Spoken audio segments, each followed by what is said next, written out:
मेहनत करने वालों की कभी हार नहीं होती। जिसने भी अपना 100% दिया है वो कभी नहीं हार सकता। ये मुझे उन लोगों से भी पता लगा है जिन्हें अक्सर मैं मंथन में आमंत्रित करती रहती हूँ। वो मेरे मेहमान हमेशा अपना 100% देते रहे और इसी वजह से वो सफल भी रहे हैं। आज जिन्हें मैंने आमंत्रित किया है वो एक बहुत ही सफल व्यक्तित्व हैं। वो इसलिए क्योंकि उन्होंने जिस खेल को भी खेला उसमें अपना 100% दिया और इसी वजह से बहुत सारे वर्ल्ड रिकॉर्ड्स उन्होंने बना लिए। अभी हाल में ही उन्होंने ब्रूस ली का एक रिकॉर्ड तोड़ा भी है। आपको पता ही होगा कि वो बहुत जल्दी जल्दी मुक्केबाजी करते थे, बहुत जल्दी जल्दी अपने हाथ चलाते थे। तो इन्होंने अपना ओलंपिक वर्ल्ड रिकॉर्ड बनाया है। 430 पंचेस किए हैं 1 मिनट के अंदर। उनका नाम है महावीर विनोद राणा जी। महावीर विनोद राणा जी के बारे में बहुत सारी बातें हैं बताने के लिए। सबसे पहले तो वो ये कि लोग उन्हें एकलव्य कहते हैं। उनकी आंखें भी ना लक्ष्य के ऊपर रहती है और जिस चीज को भी वो प्राप्त करना चाहते हैं अपनी मेहनत के बल पे प्राप्त कर लेते हैं। उन्हें एथलीट विथ मल्टीपल रिकॉर्ड्स कहा गया है।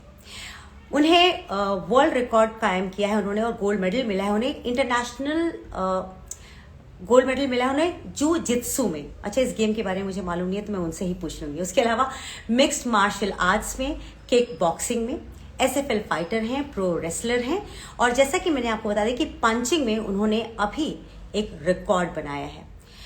इनके साथ एक बहुत दुखद चीज जुड़ी हुई है। इतना कुछ करने के बावजूद भी उन्हें रिकॉग्निशन सही तरीके से नहीं मिल पाया है। आज भी अपने आप को स्थापित करने के लिए उन्हें बहुत स्ट्रगल करना पड़ रहा है। उनकी ये स्ट्रगल की स्टोरी क्या है और क्यों है, आइए उनसे ही बात करते हैं। तो मैं महावीर विनोद राणा जी को जोड़ रही हूँ।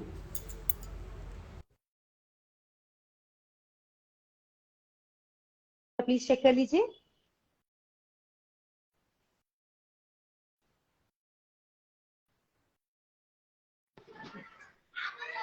नमस्ते, वेलकम।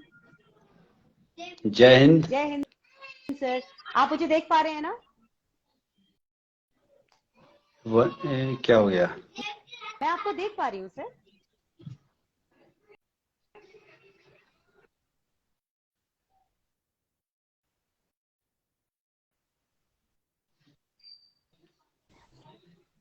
आवाज आवाज आपको आ रही है मेरी आवाज? मुझे आपकी आवाज आ रही है अच्छे से।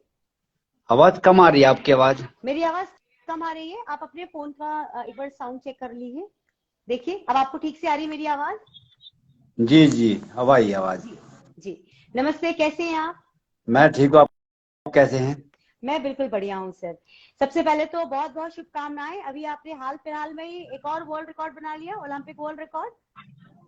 Thank you so much. अच्छा, ये अचानक आपको क्या हुआ कि आपने सोचा कि मुझे पंचेस भी मारने हैं इतनी जल्दी जल्दी कि मेरा एक और रिकॉर्ड बन जाए? आपने वैसे ही क्या कम वर्ल्ड रिकॉर्ड्स बनाए हुए हैं? नहीं, किक बॉक्सिंग और बॉक्सिंग करता था तो मैंने सोचा कि अगर और लोग वर्ल्ड रिकॉर्ड बनाते जा रहे हैं पंचिंग में और अलग कार्य में, तो मैं भी, मेरी स्पीड ऑलरेडी है तो कुछ ना कुछ इसमें एक वर्ल्ड रिकॉर्ड बनाया जाए। तो मैंने ये ओलंपिया वर्ल्ड रिकॉर्ड बना दिया। अरे और वाह सर। 1 सेकंड में 9.5 पंच चलाता हूँ मैं। ब्रूस ली चलाता है 9 पंच, मैं 9.5 पंच चला देता हूँ। क्या बात क्या बात है। Congratulation sir. Thank you. Congratulation. और बहुत खुशी होती है कि आप जैसे व्यक्तित्व ने हमें हर प्लेटफॉर्म पे गोल्ड मेडल दिलवाया है, रिकॉग्निशन दिलवाई है ना? अभी आजकल आप किस चीज की तैयारियां कर रहे हैं? अभी मेरा वर्ल्ड वर्ल्ड चैंपियनशिप है मार्च में, हम्म। और मेरा एशियन गेम्स है सितंबर में, तो उसकी मैं तैयारी कर रहा हूँ। उसकी तैयारी कर रहे हैं आप? अच्छा, आप रनिंग वगैरह भी कर रहे थे, मैंने देखा आप मैराथन भी कर रहे हैं। जी, मेरा भी वर्ल्ड चैंपियनशिप है 100 मीटर, 200 मीटर और 110 हर्डल और हम्म। 400 मीटर हर्डल। इसमें मेरा वर्ल्ड कप है, वर्ल्ड चैंपियनशिप है पोलैंड में 25 मार्च से। अच्छा सर। तो आप उसी की तैयारियां कर रहे हैं आजकल? आप और मेरा हमेशा जब भी मैं आपको कॉल करती हूँ फील्ड पे रहते हैं। और मेरा भी एशियन गेम्स में है, मेरा जूजित्सु में एशियन गेम्स खेलूंगा मैं, हम्म। जिसे हम जूडो के नाम से जानते हैं। अच्छा, वो जूडो है?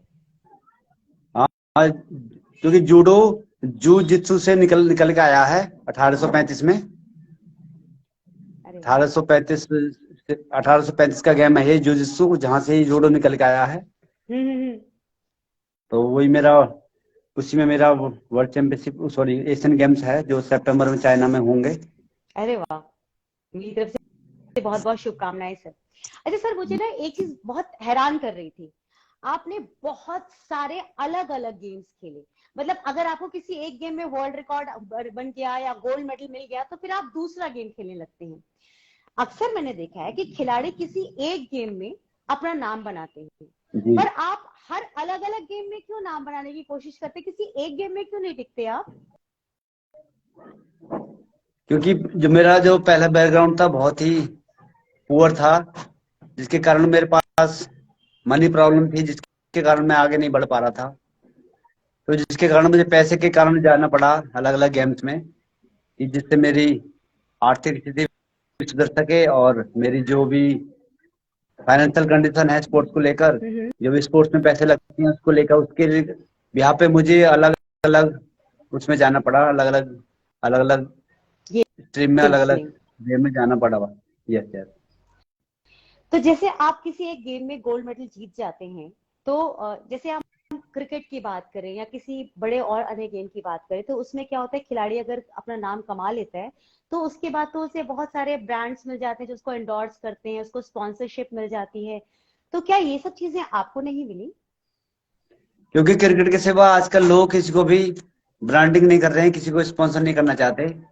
तो यही कारण था कि कोई स्पॉन्सर नहीं मिल पा रहा था, जिसके कारण मुझे पैसे के कारण अलग अलग फील्ड में जाना पड़ा। तो अलग अलग फील्ड में जाने के लिए सर आपको अलग अलग गेम्स भी तो ट्राई करने पड़े होंगे, उनके लिए आपने कोचेस भी अलग अलग देखे होंगे। सर अपना कैमरा अपनी तरफ कर लीजिए, अपना कैमरा अपनी तरफ एक कीजिए। अब ठीक है। जी, कैमरा अपनी तरफ कीजिएगा। हाँ। क्योंकि मेरा बैकग्राउंड रनिंग और रेसलिंग से जुड़ा हुआ है, हम्म। और रेसलिंग के बिहाफ पर मैं जूडो खेलता हूँ, और जूजित्सु खेलता हूँ, यानी कि जो भी ग्राउंड के, जो लेवल के ग्राउंड के जो भी गेम होते हैं हम्म। उसको मैं खेल लेता हूँ। जो भी ग्राउंड लेवल के ग्रैपलिंग, सबमिशन, ये सब मैं कर लेता हूँ। और जो भी कमी रहती है वो यूट्यूब से सीख लेता हूँ। अच्छा, आपका गुरु यूट्यूब है? जी जी। सर कैमरा थोड़ा सा अपनी तरफ कीजिए, आपका चेहरा कट रहा है बिल्कुल। हाँ, अब आप दिख रहे हैं जी। अच्छा, तो जो कमी रह जाती है उसे आप यूट्यूब से सीखते हैं। जी जी। और रनिंग से मैं मैराथन खेलता हूँ। और मैराथन मैंने छोड़ दी है, लेकिन अब मैं शॉर्ट स्प्रिंट खेलता हूँ मैं। हम्म। 100, 200, 400। अभी मैंने ये इसकी तैयारी कर रहा हूँ मैं। किसकी? 100, 400, 200, यानी कि अच्छा स्प्रिंट। अच्छा। स्प्रिंट। अच्छा, स्प्लिंट की आप तैयारी कर रहे हैं। जी जी। सर एक बात बताइए, मैंने ऐसा सुना है कि आप माउंट एवरेस्ट को भी फतह करना चाहते हैं, आप बहुत जल्दी जो है माउंट एवरेस्ट पर भी जाने की तैयारी करने वाले हैं। हाँ, अचानक इसकी क्या जरूरत पड़ी? माउंट एवरेस्ट पे मैं लास्ट ईयर में जा रहा था, लेकिन मेरा पैसा भी सरकार से सेंसर हो गया था, लेकिन उनके अधिकारियों ने बीच में ही पैसा खा लिया, पता नहीं चला कहाँ पर चला गया मेरा 30 लाख रुपए। आपको मिला ही नहीं, पैसे ही नहीं मिले? मेरे पास एसडीएम का लेटर भी आ गया कि आपको वहां जाने के लिए पूरा पैसा मिलेगा, लेकिन कोई पैसा मुझे नहीं मिला, 1 रुपया भी नहीं मिला। आपने इस चीज की कहीं शिकायत नहीं की? शिकायत की, लेकिन वही घुमाते रहे, इधर वहां से मिलेगा वहां से मिलेगा। फिर मैंने हार के छोड़ दिया। सरकार से बताया कौन लड़ सकता है अकेला आदमी। आपने गेम्स की शुरुआत की कब? मैंने 1995 में की, जब मैं 7, 8 साल 10 साल का था, तभी से की मैंने। और आपने पढ़ाई कहाँ तक की थी? मेरा एमकॉम कंप्लीट है, और एमबीए में मेरा फर्स्ट एक सेमेस्टर एक पेपर छूट गया था, इसके कारण मेरा एक बैक है, तो एमबीए कंप्लीट नहीं हो पाई। ओहो, तो आपने जब एमकॉम कर रखा है तो आपको तो टीचर की जॉब भी कहीं आराम से मिल सकती थी। आप जॉब कर टीचर रहे की हैं जॉब किसी कहाँ कंपनी मिलती है? में? वो 5,000, 6,000, 10,000 की जॉब मिलती है टीचरों में। बस? हाँ जी। ओहो। मैंने साथ में आपके बारे में बड़ी एक ना खबर आई थी, और आपके ऊपर बहुत सारे वीडियोस भी बनाए गए थे जिसमें कहा गया था कि वर्ल्ड चैंपियन जो है वो मजदूरी करने को मजबूर हैं। ये क्या कहानी है, मुझे जरा इसके बारे में बताएंगे आप? सर कैमरा थोड़ा सा क्योंकि अपनी तरफ कर लीजिए प्लीज। कैमरा थोड़ा सा अपनी तरफ कर लीजिए, हाँ। अब बताइएगा। क्योंकि मैं अपनी प्रैक्टिस के साथ साथ अपने पिताजी के साथ मजदूरी भी करता था साथ साथ में, और सुबह शाम पिताजी प्रैक्टिस भी कराते थे। तो तभी से वो एक दो न्यूज निकली है कि एक इंटरनेशनल वर्ल्ड चैंपियनशिप खिलाड़ी मजदूरी कर रहा है, लेकिन फिर भी यहाँ यहाँ के क्षेत्र के नेताओं ने कुछ नहीं सोचा और कोई भी स्पॉन्सर नहीं करा। तो लेकिन बाहर के भाइयों ने बहुत सपोर्ट किया है। बहुत सारे बहुत सारी लाइन है, इनको बताने में बहुत दिक्कत होगी, लेकिन बहुत सारे भाई हैं जिन्होंने मुझे सपोर्ट किया, यहाँ तक पहुंचाया।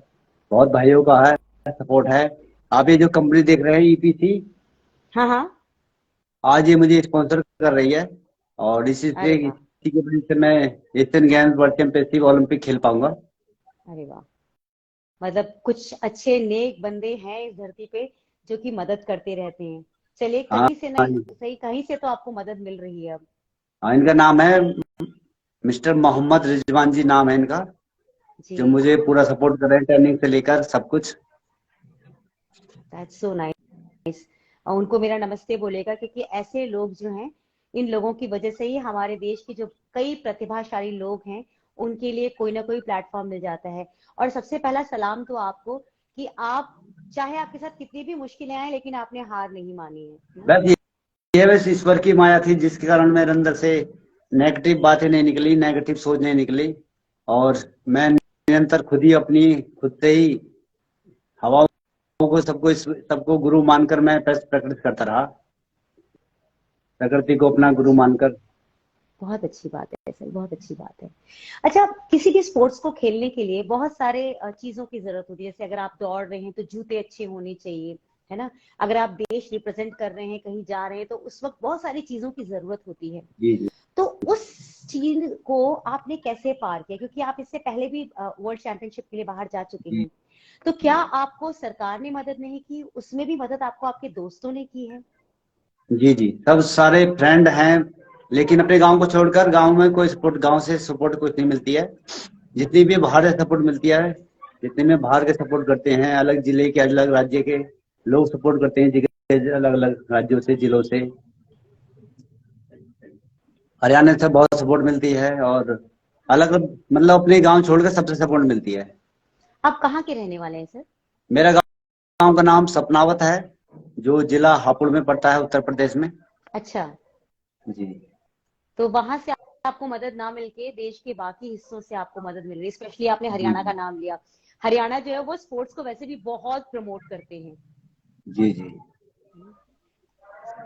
सर, आपने ऐसा सोचा है कि जैसे आप बहुत सारी वर्ल्ड चैंपियनशिप जीतते जा रहे हैं, आपका आखिरी पड़ाव क्या है? क्योंकि जिस हिसाब से आप खेल रहे हैं और आप ये भी देख रहे हैं कि आपको कोई सपोर्ट नहीं कर रहा, अगर आपकी बजाय कोई व्यक्ति होता तो शायद वो हार मान के बैठ जाता। तो अभी आपने क्या मेरी सोचा है कि क्या करेंगे आप बाकियों के लिए? अभी मेरी बायोपिक बन रही है, तो उसके पश्चात मैं विश्राम ले लूंगा, और मेरी बेटी और मेरा बेटा भी तैयारी कर रहे हैं, और अच्छा। अच्छे अच्छे एथलीट भी हैं। जैसे उनकी उम्र अभी 9.5 साल है, और अंडर 14 में काफी चैंपियनशिप खेल चुकी हैं। अरे वाह सर, कंग्रेचुलेशंस। और मतलब उसके बाद आपने मैं आपने अपने बच्चों को भी ट्रेन कर दिया है। अब इसके बाद मैं बॉलीवुड में एंट्री ले लूंगा, अरे वाह, और मेरी फिल्म की स्क्रिप्ट लिख चुकी है। क्या बात है। Very nice. सर, जैसे अभी आपने कहा कि आपके आपके लाइफ के ऊपर एक बायोपिक बनने वाली है। आपकी बायोपिक बन जाती है और आपको बहुत ख्याति मिल जाती है, आपके पास बहुत पैसे आ जाते हैं, तो आप उन पैसों के साथ क्या खास करना चाहेंगे? भाई ये है कि अपने आसपास एक ग्राउंड बनवाऊंगा बढ़िया सा, जहाँ पर गरीब बच्चों को, जो टैलेंटेड बच्चे हैं, उनको मौका मिले, और जो दिक्कतें एक गरीब खिलाड़ी को आती है वो ना पा पाए। तो मैं यही एक सोच है मेरी, छोटी सी, जिसको मैं करने की एक इच्छा रखता हूँ। वेरी नाइस सर, जो आपने सोचा है वो जरूर पूरा होगा। आपको मोटिवेट कौन करता है सर? आपका इंस्पिरेशन है कौन?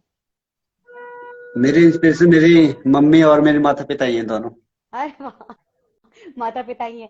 अच्छा, इतनी मुश्किलों के बावजूद भी क्या मम्मी पापा आपको ये नहीं कहते कि तुम छोड़ दो ना, जब नहीं कुछ हो पा रहा स्पोर्ट्स में तो नौकरी करो, घर चलाते हैं? कभी उन्होंने ये नहीं कहा? हाँ कहा, लेकिन कहा उन्होंने थोड़ा नौकरी भी करो और स्पोर्ट भी थोड़ा थोड़ा देखते रहो, कहा, लेकिन उन्होंने ये नहीं कहा कि स्पोर्ट को छोड़ो और नौकरी करो। उन्होंने सहयोग दिया आपका हमेशा। जी जी हाँ, मेरे पिताजी ने बहुत मजदूरी की है, जिसके कारण मैं आज यहाँ पर खड़ा हूँ, यहाँ पर बैठा हूँ। आपके पेरेंट्स को हमारा सलाम, क्योंकि सच बात है, अगर माँ बाप इतने सपोर्टिव हो, अगर फैमिली अच्छी हो, सपोर्टिव हो, तो आप अपने सपनों को जी सकते हैं। जी जी। सर, आपका सबसे बड़ा सपना क्या है जिसे आप चाहते हैं कि वो पूरा हो जाए? सबसे बड़ा ड्रीम? सबसे बड़ा ड्रीम ये है कि बॉलीवुड में एंट्री होने के बाद सबसे बड़ा स्टार बन जाऊं। ब्यूटीफुल ब्यूटीफुल, ऐसा जरूर होगा। सर, कुछ ऐसी खास बात है जो आप अपने फैंस को बताना चाहते हैं, या उन लोगों को गाइड करना चाहते हैं जो स्पोर्ट्स में आना चाहते हैं, या फिर किसी न किसी कारणवश उनको कोई ऐसा गाइड नहीं मिल पा रहा जिससे कि उनकी स्पोर्ट्स की जर्नी शुरू हो सके? सबसे पहले आप घर से ही तैयारी करके उठिए, क्योंकि आप जब तक अपनी बेस को कम मजबूत नहीं करोगे, अपनी जड़ को मजबूत नहीं करोगे, तब तक कोई भी आपको सिखा नहीं पाएगा। और कोई कोई भी कोच सिखाने से पहले आपको सीखने का हुनर होना चाहिए, एक जुनून होना चाहिए कि मुझे सीखना है हरारत में, चाहे कोई भी कंडीशन हो, कोई भी कठिनाई हो। किसी भी इतिहास को, इस हिस्ट्री को बनाने के लिए संघर्ष तो आपको करना पड़ेगा। जो लोग संघर्ष से डर कर पीछे हट जाते हैं, उनका इतिहास कभी नहीं बन पाया है। आपने बड़ी बड़ी किताबें, बड़े बड़े महाराणा प्रताप, बड़े बड़े महापुरुषों की कहानी सुनी होगी। उनके बीच में आप कितनी कठिनाई आई है, आज उनके ऊपर फिल्म भी बन रही है, आप देख रहे होंगे कितने संघर्ष है उनके बीच में। तब जाकर एक महापुरुष, एक महान योगी के रूप में उनका नाम हमारे सामने आया है। तो उनसे ही सीखते हुए हमें कठिन संघर्ष और कठिन ईमानदारी से मेहनत करते हुए अपनी सफलता के पीछे लगे रहना है। और सबसे पहले आपके अंदर ये होना चाहिए कि चाहे टाइम कितना ही लग जाए, सब्र सब्र आपके पास होना चाहिए, क्योंकि बड़ी सफलता के पीछे बड़ी मेहनत होती है। इसलिए उसको पाने के लिए सब्र रखना होगा, तब जाकर हम धीरे धीरे सफलता तक पहुंच पाएंगे और हमें सफलता जरूर मिलेगी। बहुत अच्छी बात कही सर आपने। आपकी बातें वाकई बहुत मोटिवेटिंग हैं। आप अपने स्पोर्ट्स के जो सपनों में आप आगे बढ़ रहे हैं, जो मेहनत आप कर रहे हैं, आपको और गोल्ड मेडल मिले और रिकॉग्निशन मिले, और साथ ही साथ सरकार इस चीज को समझे कि हमारे यहाँ अगर कोई हीरा है और तराशा हुआ हीरा है, उन्हें सिर्फ और सिर्फ एक सपोर्ट ही करना है, तो वो आपको सपोर्ट जरूर करें। मैं कोशिश करूंगी कि आपके इस वीडियो को मैं और आगे तक पहुंचाऊं, और मुझे मालूम है कि इससे पहले भी बहुत लोगों ने आपकी वीडियोस को बहुत दूर तक पहुंचाने की कोशिश की है, जी लेकिन जिनको देख के भी अनदेखा करना है उनका तो हम कुछ कर ही नहीं सकते हैं।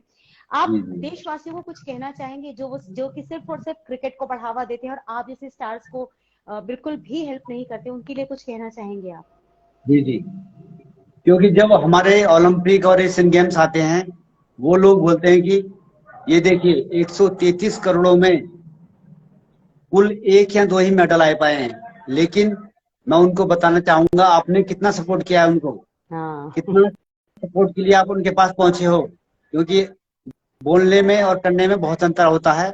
वो 2 मेडल लाते हैं, उनको ही पता है वो कैसे ला पाए, क्योंकि जो हुनर हुनर टैलेंटेड खिलाड़ी हैं, उनको सपोर्ट नहीं मिलता है बिल्कुल भी। जो और जिनको सपोर्ट मिलता है वो मेहनत नहीं कर पाते, जिसके कारण हमारे पास एक ही 2 मेडल ला पाते हैं।